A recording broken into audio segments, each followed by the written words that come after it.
Hey guys, what is up? Super K-Man Rocks here, and I am here for my NACL Round 2, Round 3 playoff overview and analysis video. I'm very excited to do this. Obviously, with the NACL, they do so many games in the second weekend that we kind of all have to group them into one video. As you guys know, I was out of town for the weekend, and so I didn't exactly get a chance to make multiple videos for this, but that's okay. We get to go over 5 series today, 2 best of 3s to close out round number 2, and then getting into round 3, we've got our winners finals, we've got our losers finals. We will know our grand finals here in the NACL by the end of the day, going through the best of 5 stage. So I'm very excited to get into it. I hope you guys are as well. If you are, let me know down in the comments section below. What teams did you think were going to make it through here? Did things live up to your expectations? There certainly was a lot of very fun games and a lot of very fun action over the course of this NACL weekend. So I'm excited to get into it right before we kick off our finals, essentially. So I'm really excited to jump into it. Of course, if you want to know my thoughts, you can check out the video on the first round of the playoffs up on the iCard right now. That's going to give you an idea of where I think these teams are baseline coming into this. But obviously, I've talked about all these teams all year long. I've done a weekly review for every single week of the NACL. And so hopefully things end up being fun and interesting. Spoiler alert, these games were awesome. They were a blast, and I'm excited to talk about them. But if you are new here, what we do in these videos is go series by series, talking about the advantages and the disadvantages that each team was able to generate. I'll be giving a player of the series and a dud of the series for each individual series, and at the end of the video, we will of course know who our 2 finals teams are, and we will be previewing that series as well. So very excited to get into that. There is a lot of good stuff to talk about today, and we get to kick it off with the remnants of round number 2, the final 2 best of 3 series that we get here in the playoffs. We still have the lower bracket round 2 to go over, and so kicking us off, our first series of round 2, the 2 lowest seeds in the tournament going head-to-head for a place in top 4.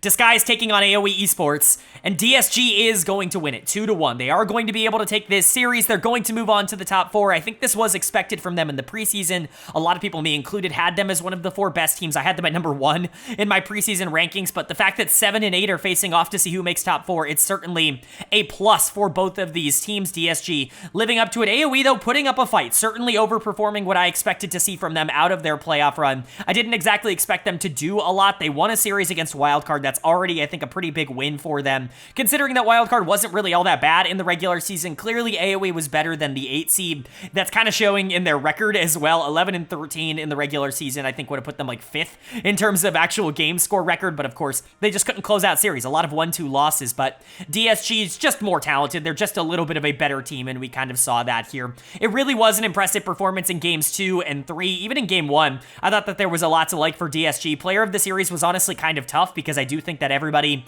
really played well. Specifically, the top side of this map, I think, absolutely dominated, but player of the series for me is going to go to Tenacity, mostly for that game 3 on the Aatrox, where he did take over the game, where he was basically impossible to deal with. I love Tenacity. I've been very high on him for most of the year. He was very slow to start, I would say, for DSG. A lot of people, me included, expected him to come in and be either the best or the second best, considering Surdy is still here, a top laner in the NACL, and wasn't exactly like that for the first couple of weeks. You know, DSG in general obviously started out really slow, but this team got hot down the stretch, and Tenacity in particular got really hot down the stretch. He was in my all-pro teams. I actually posted them to Twitter. I know I didn't make a video on them. If you want to know what those are, you can obviously check out my Twitter. Link is in the description. Go ahead and follow me if you want constant updates. I tweet a lot over there, and, you know, Tenacity was on my second team all-pro for the NACL because I do think he was very important towards what DSG did over the course of this split, and I think this was a great example. Obviously, the Aatrox game was big, but the Gragas game was also spectacular, as team fighting has been extraordinary over the course of this split. But Perry and Young were also great. These are both players that do really well from ahead. Perry in particular, a player who can be a bit more feast or famine because he's so aggressive and he wants to go for a lot of these really positive plays. Sometimes they don't work out because his team's not always there, or you don't always have the priority in a lot of these lanes to be able to follow up on those plays. But man, when it does work, he is absolutely insufferable to play against. Like, he will just strangle resources away from you. It is absolutely insane. This is the reason he was my number 1 jungler in the league going into the year, was because, you know, when he wins like this, and he dominates. The Wukong in game 2 was spectacular. The Jax in game 3 was still really good.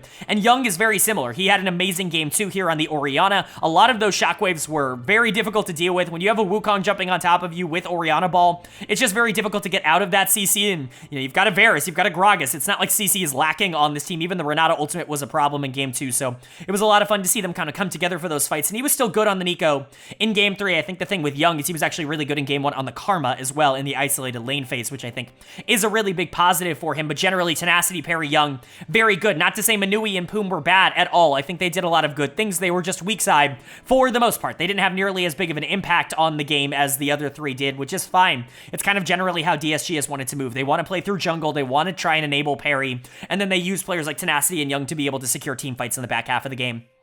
It's a pretty sound strategy, and, you know, it really worked here for them. So they're moving on to the top 4. AOE, unfortunately, getting eliminated here. They are in 5th, 6th place. I guess this gives them 6th place. That's really not all that bad in comparison to what the expectations were for this team. You know, 6th place, I think, is definitely doable. Unfortunately, Dead of the Series has to go to someone, and it is going to go to Rosethorn. I do think he's been playing better in recent weeks, but I have been a little bit notoriously low on Rosethorn on this channel. Ever since he left CLG, it really hasn't felt like he has found his groove, and even the last couple splits on the CLG Academy team just didn't really feel all that great. The Golden Guardian split, I really wasn't enthused about. I didn't think Team Fish Taco was very good last year, and so, you know, there really hasn't been a lot of, like, standout plays for me from Rosethorn, and while I have been hyping him up in recent weeks, because I think when you look at the final couple weeks of the regular season and even the first couple playoff series, Rosethorn was one of the best players on this team, was actively pushing them forward. There are still going to be some general inconsistencies, and we saw that in the back half of this series. The Jarvan and the Kindred in particular were just not great, and unfortunately, if you're kind of not doing well in the jungle, it's hard to maintain pressure, especially against a jungler like Perry, who is going to take advantage of that very, very heavily. Zamudo also just got outplayed by Tenacity. I don't think Zamudo's had a particularly great split. Again, he's a very talented player with a lot of theoretical upside. I just don't think it's been consistent at all. You'll get good games, but you'll also get really bad games out of him, and I think that was kind of exemplified in this series with the Aatrox in Game 1 being pretty good, and then the Renekton and Rumble just not being able to hold up, specifically that Rumble in Game number 3. Onat was fine. Wixie was actually really good in this series. He tried his best to keep this alive. The Sivir in Game 2, if maybe with a little bit more time to scale, could have done something, but obviously that game was over, and it's not like you can do much on the Kalista. I think Breezy could have been a little bit more secure in this series, but bot lane, in my opinion, was not the problem. We talked about topside being the advantage for DSG. Topside was the problem for AOE in this series, and I think that was generally just kind of a trend for them over the course of this split. Obviously, the point of this is to say that these players can grow. Like, it's the NACL. I'm not going to sit here and say that these players are awful just because they're not perfect in a series like this, or they haven't been perfect the entirety of the year. The point of the NACL is to get better over the course of this year, so if this topside can continue to develop, I think AOE could actually be a very dangerous team heading into summer. Unfortunately, this is where their spring split ends, and DSG is going to be moving on. They will play the winner of the series that we talk about upcoming next in round number 2, the final best of 3, and they have a real shot of winning basically everything. I think once you get into the top 4 teams, anybody from that point on could theoretically win the entire league. I think it really is that close. I know that a lot of people see a couple of teams, or one team in particular, as a pretty major favorite, and I do agree with that. However, every team from this point onwards is talented enough to be able to make a difference, and DSG, I think, very much proved that in this series. But then moving on to our other round 2 series, our final best of 3 of the playoffs to determine the other team making the top 4. It's the number 5 seeded Cincinnati Fear taking on the number 2 seeded Maryville University.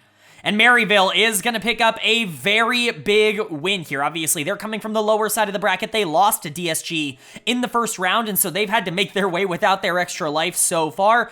2 series down and 2 series so good. Maryville has looked great in both of them, I would say. Has really not struggled too much. I think this was a close series in the sense that Fear definitely tried, and they went out there and they played well, but Maryville is just kind of really good at League of Legends. They are so talented considering, you know, that they're an NACL team. Like, I think this could be, you know, an LCS caliber team in terms of the players that are on it and the way that they're playing right now, and that really goes to show how good Fear is, because they were able to keep up with them for a lot of this series. Unfortunately, they just didn't have the firepower to be able to make it work. I still think this was a very good split for Fear. They over-exceeded my expectations in the sense that I really didn't have a ton for them at the beginning of the year. I ranked them pretty low. I think I had them at number 8, I believe, in my preseason power rankings. They're top 6 in terms of their finish in the playoffs.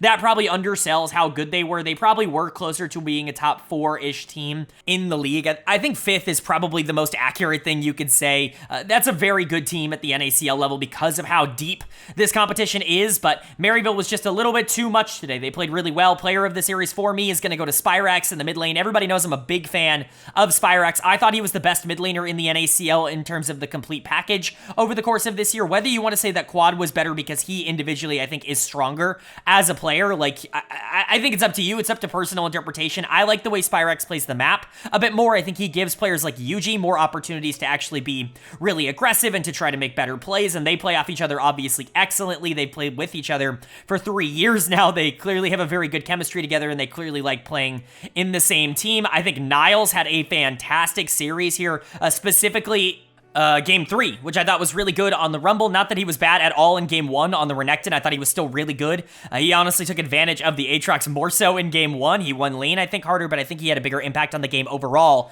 in Game number 3 on the Rumble, where he was truly excellent. Niles, UG, Spyrex, we've been talking a lot about top sides of the map already in this video, and this is one of the best in the entire league. It is really difficult to end up beating all 3 of them because of how aggressive they play and how mechanically talented they are. Niles, in particular, stepped it up in the playoffs. He was good in the regular season. I don't think he was elite in the regular season. There were top laners that I thought played a little bit better than him, or certainly were bigger focal points on their teams than he was. But in the playoffs so far, he's actually been incredibly clutch for Maryville. He's been a big part of why this run has continued to go on. So that's going to be a big thing to continue to monitor. But yeah, Yuji and Spyrex were awesome. Unfortunately for Toasty on the other side of this matchup, who has been great.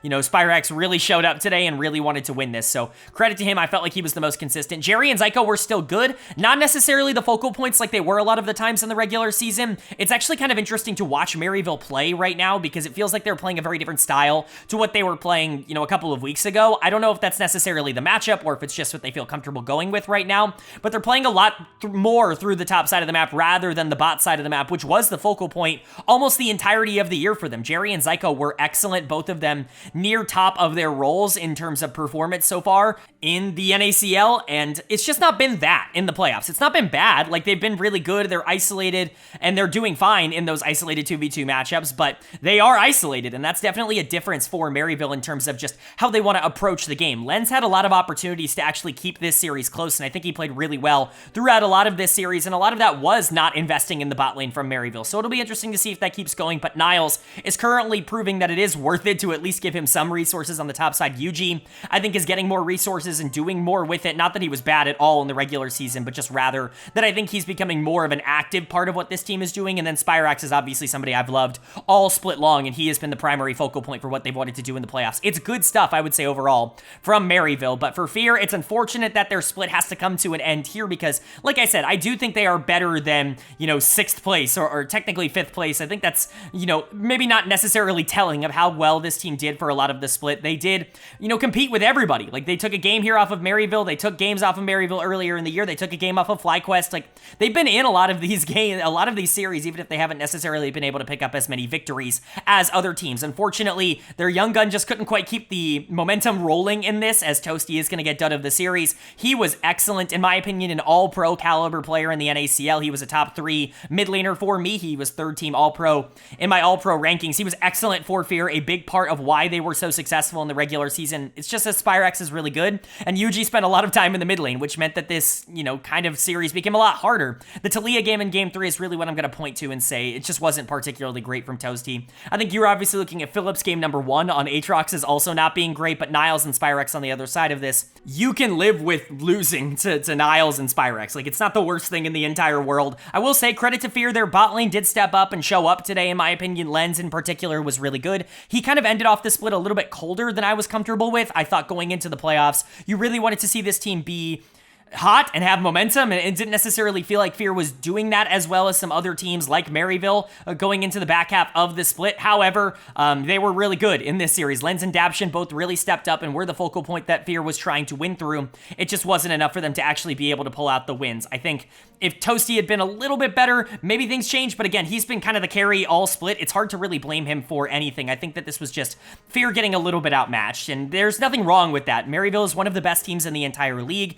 They're coming through the lower bracket, but they have a real shot of being one of the best teams in the league, still making finals. I said that last week. I didn't really get any pushback on it either. I think a lot of people agree that even with their first round loss, this still should be a team that is one of the favorites to make finals. They are the best team in the lower bracket, at least in my opinion at the current moment, and we're going to see if that ends up, you know, transferring into wins as we continue on in this video, because of course we're talking all the way up into finals here, but at least for now, top 4 is pretty good for Maryville, and I imagine they are going to want to get a lot more than that.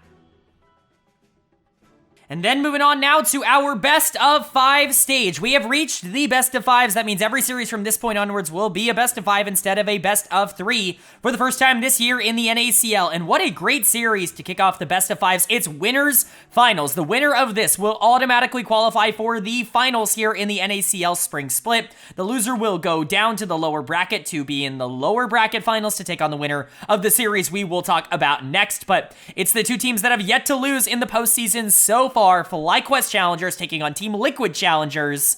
And FlyQuest is going to pick up the 3-1 series win. They were big favorites going into this series, and they did capitalize on that. Although, credit to TL, this was an incredibly close series for the first 3 games. I think Game 4 is going to stick out in a lot of people's minds. It's going to kind of be on the brain for a lot of people because it was really a blowout. Like, it wasn't particularly close. But Game 1, Game 2, Game 3, Team Liquid played really well in all 3 of those games, and it eventually just wasn't close towards the end. FlyQuest had one real big, blowout game that they were able to take advantage of. But outside of that, I really want to give a lot of credit to TL, who I think played really well. We'll highlight a couple of players as we continue on in this, but for FlyQuest, it was a little bit of everybody. I think, we've been talking about the top side of the map when it comes to the best of 3s before this. When it comes to the lower bracket, we're going to kind of switch things up a little bit, and especially for Fly, this is a little bit different for them because the stars of this series were pretty clearly the bot lane for FlyQuest. Sajed and Chime were both excellent in this series. I had a really hard time trying to pick a player of the series out of the 2 of them because I think both of them were clearly the focal points of how they wanted to play. I think Sajed was clearly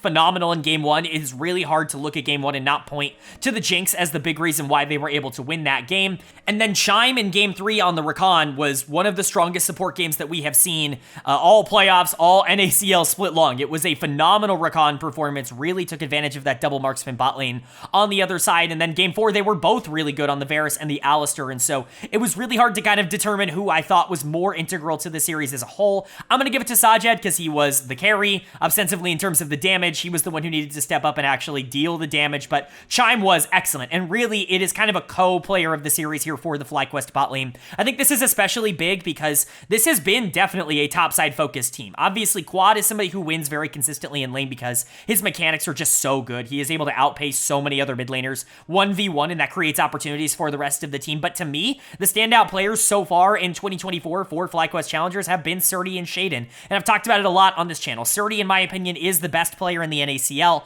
at the current moment. There isn't anybody in the league that wins in the fashion that he wins in. He's not quite as consistent as maybe some of the other top tier players at the NACL level, but when he wins harder than anybody else. And it's not like he's bad in his bad games. He's just not perfect every single game. He reminds me a lot of Adam over in the LEC, whether you want to think that's a fair or comparison or not. Obviously Adam's kind of notorious for having a small champion pool. I don't think that's the case for Surdy. I think he is a lot more open, but he definitely prefers these more aggressive picks, and I think he is someone that you do want to invest in a lot. And so when you see him kind of get put on weak side for a series like this, even on some of his more aggressive champions in favor of trying to get Sajed, your rookie NACL player, ahead, it's really kind of a big call from FlyQuest, but it very much worked out for them. So credit to this team for investing into the bot lane and having it work. Surdy was still very good, but again, Sajed and Chime, definitely the standouts. Quad was awesome, especially in that 4th and final game on Talia. Shaden was pretty good here. Keel actually was really good at the beginning of this series. That Graves game in Game 1 was excellent from him, and,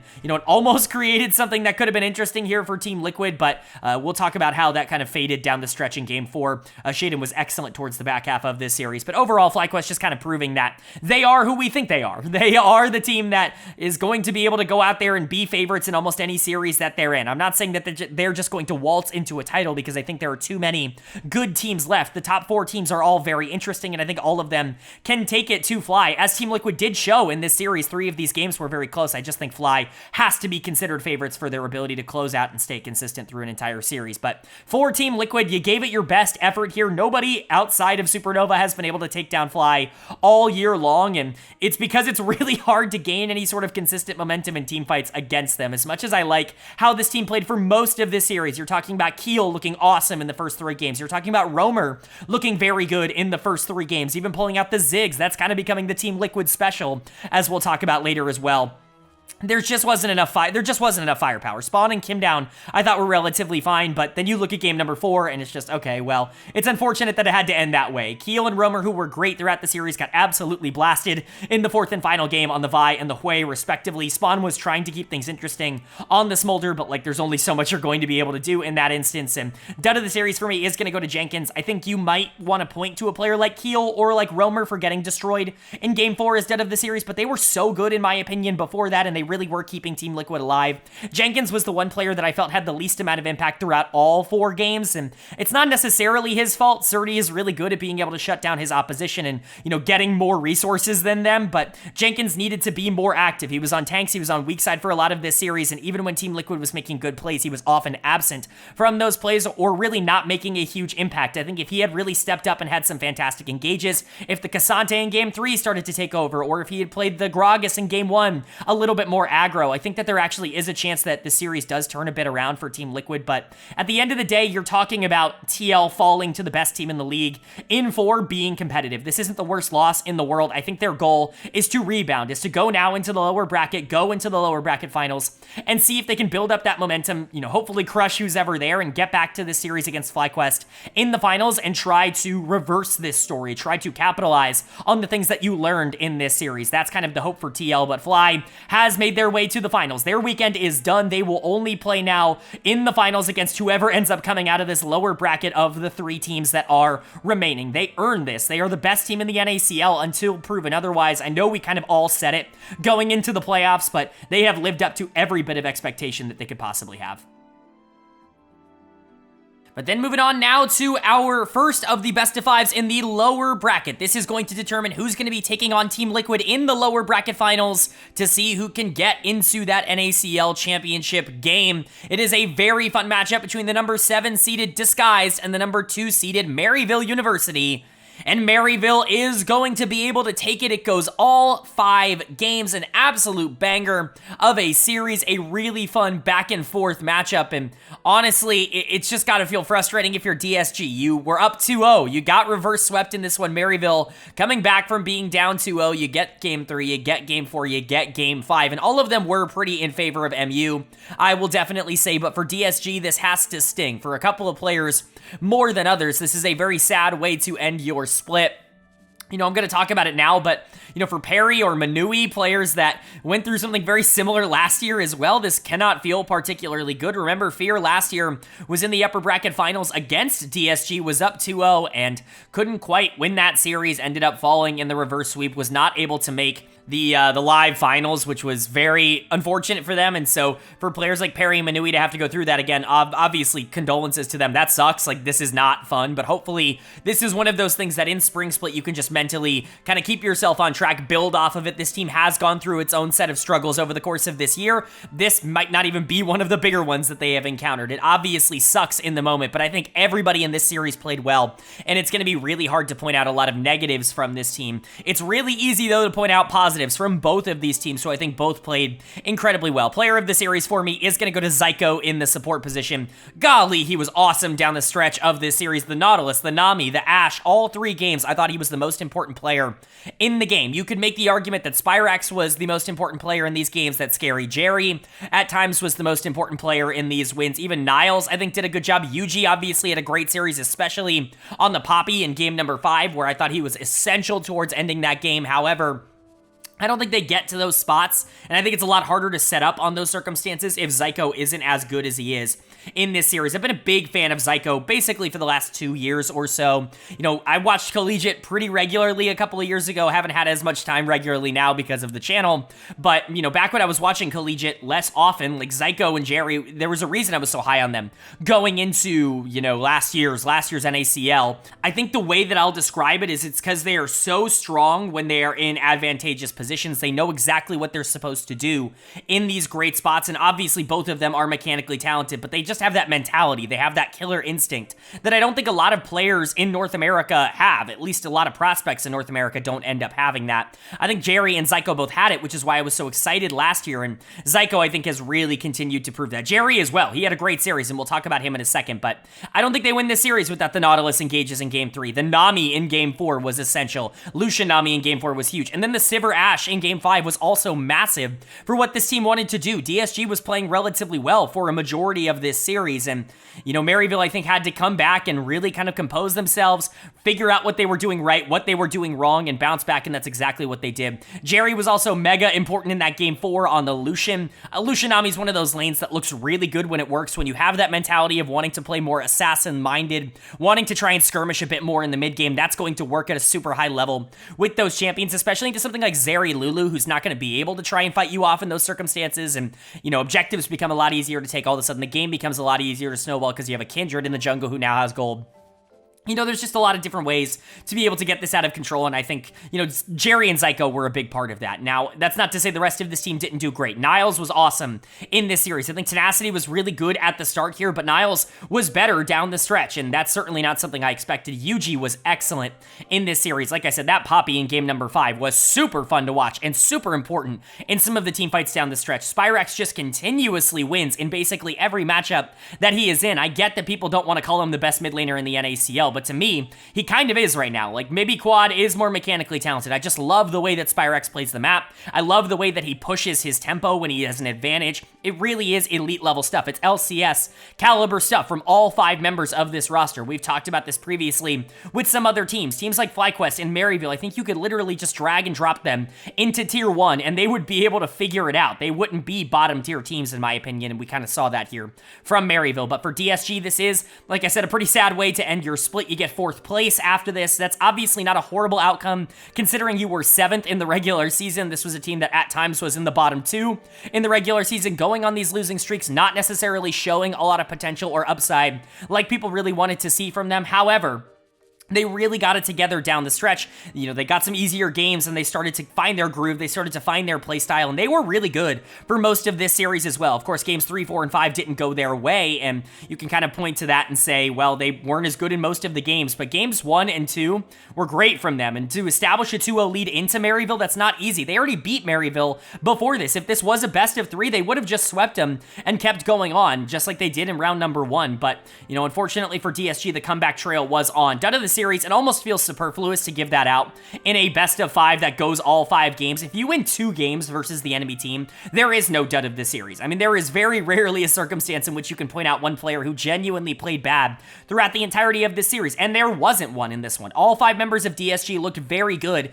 in both of their wins at the beginning of this series, and so, you know, dud of the series almost feels like it shouldn't exist in this context, but because it's the way this channel has to go, I am going to give it to Perry, just because, again, the aggressive tendencies can sometimes get his team into a bit of trouble, especially down the stretch in this series. It wasn't entirely ideal. The Jarvan, the Viego, they just weren't perfect games. The Xin Zhao just weren't perfect games. Perhaps you could have expected a bit more, but it's not like he was bad at all, and honestly, he was super valuable in games 1 and 2, and you can say the same thing for everybody else. I was really impressed with how Manui played this series. I thought this was one of the best series that he has played all year long, and yes, I know this team lost, but he looked phenomenal here. Actually was able to get a lot of pressure and was pretty consistently outputting a ridiculous amount in this series. Really well played from him. I thought Tenacity did a good job. Definitely wasn't as good down the stretch, allowed Niles to get back into the series by giving him some confidence in the laning phase, but he was still pretty good. Poom was solid. Young, you know, maybe wasn't perfect here. I didn't love the way Young played this series. I think Spyrex was definitely a bit better here, but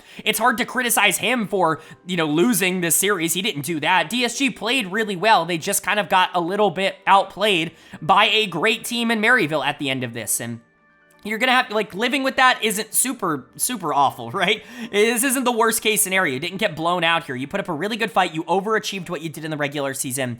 And I think there is a lot to build off of going into the summer split. I don't know if this team is gonna want to make any changes. I don't know if any of these players are gonna get LCS looks. Somebody like Tenacity, I'm sure will be getting at least some calls or some looks from LCS teams, but I really do think that if they stick together as 5, this could be a really good summer split for this team, and I don't think this has to be the end of their experience as a group together. But for Maryville, fantastic win. They continue to move on this lower bracket run. Their momentum is sky high right now. This is 3 series in a row that they have gone and won, and they just won it in a reverse sweep. There is no way to build more confidence than that. Team Liquid better watch out, and it's going to be a fun series to see who wins it up next. But that transitions nicely into our final series of this video, our lower bracket finals, the semifinals here of the NACL, if you want to consider it as such. The winner of this will be moving on to the NACL finals. The loser will be getting third place. It's a battle between the number 6 seed Team Liquid Challengers from the upper bracket and the number 2 seed Maryville University from the lower bracket. And Maryville University is going to pick up the win here. And it's not a competitive series. This is a blowout from their side. You know, TL was competitive against FlyQuest, but Fly kind of proved to be the better team, especially towards the back half of that series. And Maryville really went through it against DSG. Neither of those things were really all that, you know, relevant and competitive in this series because Maryville was just simply better. They match up really well into Team Liquid, and they took advantage of their players' advantages to just kind of run over TLC. It's a really sad way for TL, I think, to end their split. This was a ridiculously inconsistent team throughout the year. There were moments where they looked good, moments where they looked awful. They were below 500, and yet they go on this playoff run. They are one of the 2 teams to go undefeated up until winners finals, but they just can't get over the team that is, quite frankly, better than them. I think they rely a lot on their individual mechanical players outplaying their opponents, and you just can't really do that when you're going into a team like Maryville, who is talented enough to be able to keep up with anybody in the league. Player of the series is once again going to go to Zyko. I thought he had a phenomenal weekend. I thought him and Jerry in particular were really, really strong. We talked about how Spyrax was such a big part of what this team did, but remember, we talked about what their game plan was, and that was get bot lane ahead, really try to facilitate Jerry becoming the primary win condition for this team by giving him a lot of resources, by letting Zyko be on primary playmakers and on things that are going to allow the rest of his team to play super aggro and just kind of get him around the maps, get him moving, get him active. And that's what they did, and they dominated from it.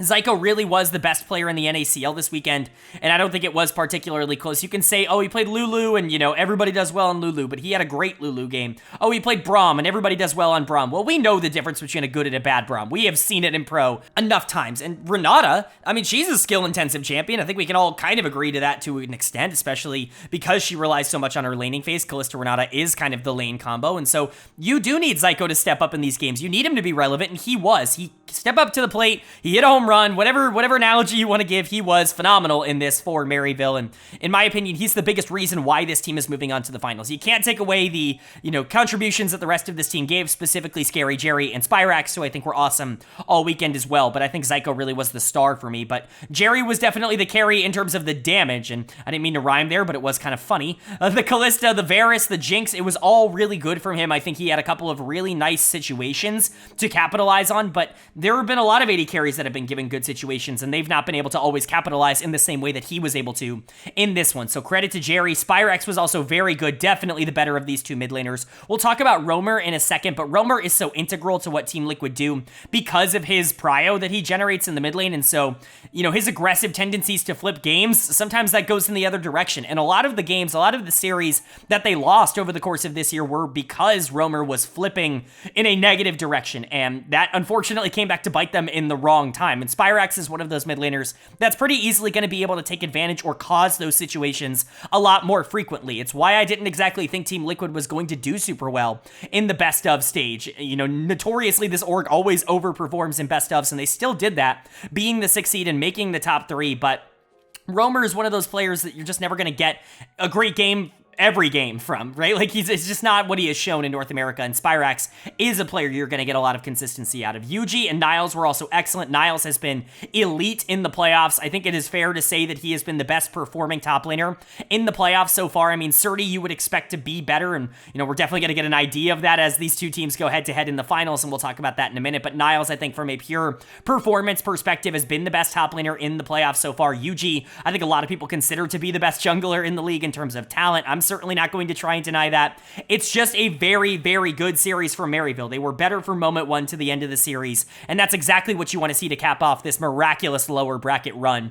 For Team Liquid, it obviously sucks to go out here, but this is still a pretty good placement considering everything. Again, you are below 500 in the regular season, not only in terms of series score, but in game score. You were 9-12. This wasn't exactly a powerhouse of a team, and we've seen Team Liquid teams do poorly, or at least poorly in comparison to expectation in the regular season before, and then go on to do well. Look at last year for a really prime example of that, but it always felt a little bit different with this team because I just never felt like the consistency was ever going to be there. I like Spawn, and I really like Kim Down, and you know, Spawn's the kind of player that always steps it up when the games matter more in the playoffs in particular. It's always kind of been his thing. We've talked about it a lot on this channel in the NACL in the past for teams like Dignitas. And so, you know, I wasn't surprised to see him have such a good start to the playoffs, but he's not exactly this takeover kind of player. Scary Jerry and Zyko absolutely should have been the better bot lane in this series, and they were. You're looking at Jenkins and Keel. I don't think either of them have been world beaters across this year. I think Keel has been significantly less impactful than he was last year for Wildcard when he was getting a lot of his signature picks and having the team kind of run through his proactive plays. He's been a lot more reserved, a lot more of a facilitative, you know, secondary piece across this split, and he was given options in this one. He was given Viego, he was given Kindred, he was given Lee Sin, but it didn't end up working out. The team doesn't love playing through jungle, and we'll talk about that in a second. Jenkins, I've never really been ridiculously high on. I think he's fine, but I don't think he's like elite, and Niles has certainly been better recently. Roamer really was kind of the pivot point for Team Liquid, and you know, for a player that is so inconsistent, you know, obviously I had him ranked so high at the beginning of the year because his Challengers League tape was so good, but he's going to have you bad games. Like, he is not going to be perfect every single game, and we have really seen that since he's come over to North America. It's basically been 50-50 between good and bad games. When he's playing well, Team Liquid's probably going to beat almost any team that they run into, but when he gets beat, when the enemy mid laner is more active, more interesting, and doing more things on the map than he is, they just don't really have a way to be able to capitalize on the advantages that he gives anymore. And then you get a series like this where he just dies over and over again, and there's not really a lot to offer. Roamer's dead of the series, by the way, but it really was more of a team loss. Like, it's not just Roamer. I don't want to sit here and pin the entire thing on him. That's not entirely fair. I don't think the drafts were great for what they wanted to do. You know, Ziggs and Akali, I understand that they were comfort picks. You know, Ziggs is obviously something Team Liquid probably practices with a lot, and Akali is a comfort pick for Roamer, as we saw in the Challengers League for a long time over in Korea. But, like, they're not strong, and the RE, the Karma, they were just so much more valuable in a lot of these games, even if they weren't doing nearly as much individually. You know, I think Keel could have been a bit more aggressive in terms of the way he played, but he really wasn't the problem. I don't think Jenkins was as good as Niles. Like, it's really hard to point out, like, the clear flaws. I think it was just them not being as good of a team as Maryville. Like, you don't lose 3 games in a row on accident, and I think going and watching a lot of the tape here, a lot of it just comes down to Maryville being proactive, making plays, knowing their game plan, and getting their carries super far ahead, and Team Liquid just not being able to do it at that level. Like, not being able to keep up with what Maryville wants to do. I don't think there were egregious errors. I don't think any player ran it. I mean, Roamer did at times, but outside of that, I don't think anybody really like lost this series. I think it was just a team diff, and that's okay. Again, 3rd place is really not all that bad for how you did, but this is a really big win for Maryville. This is obviously huge for them to go through the entirety of this lower bracket, still get to the NACL finals after everything that happened in round number 1, and really secure us that showdown with FlyQuest that we've all kind of been hyping up all year long up until this point. These have been the best 2 teams in the NACL so far in 2024, and I think it's very fitting that they are the 2 that's going to close out the spring split.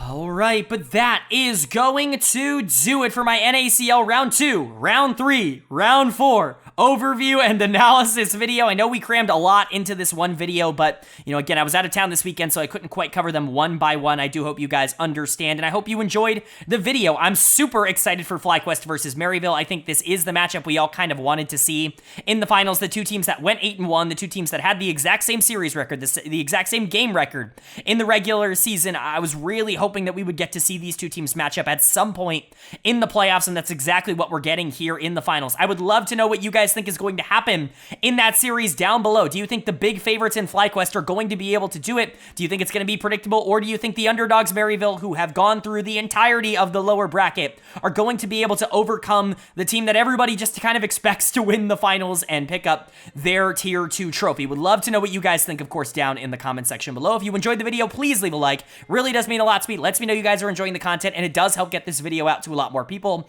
which I'm always very appreciative of. If you're new here, hit the subscribe button. We don't only post about the NACL on this channel. The LCS playoffs are also rolling. We're covering those as much as we can. You got LEC playoffs coming right up. LCK and LPL playoffs are starting next week.